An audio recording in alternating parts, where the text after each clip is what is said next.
Yeah, it's been a fun journey. It began, I think, in 2008. I started training with a guy called Donnie Dupree, who's the original OG. He had a mercenary friend come back from somewhere. If he told us he'd have to kill us. He introduced Donnie to CrossFit, and we were training and we were looking for something new and something different. And he came back and we found, as a reference from him, CrossFit.com. And at that point, they were publishing, a daily workout.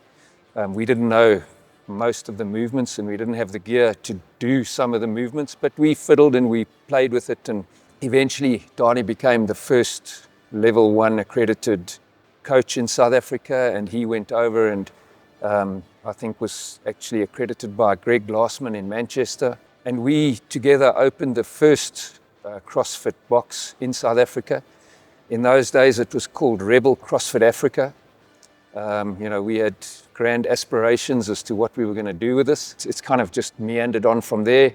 Rebel Elite Fitness actually happened by accident. We couldn't get gear. In fact, we hosted the first regional using gear that was completely unsuited for CrossFit.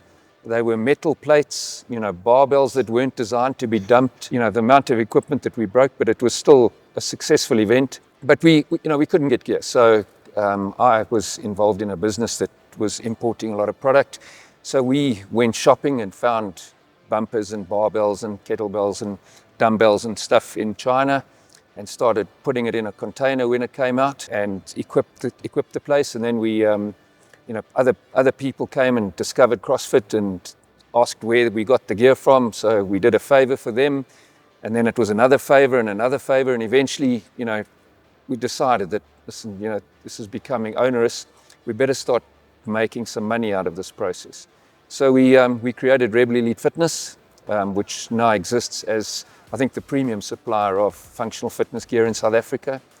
Supporting the CrossFit community, which is an integral part of what our perspective is about. And we've had fun along the way.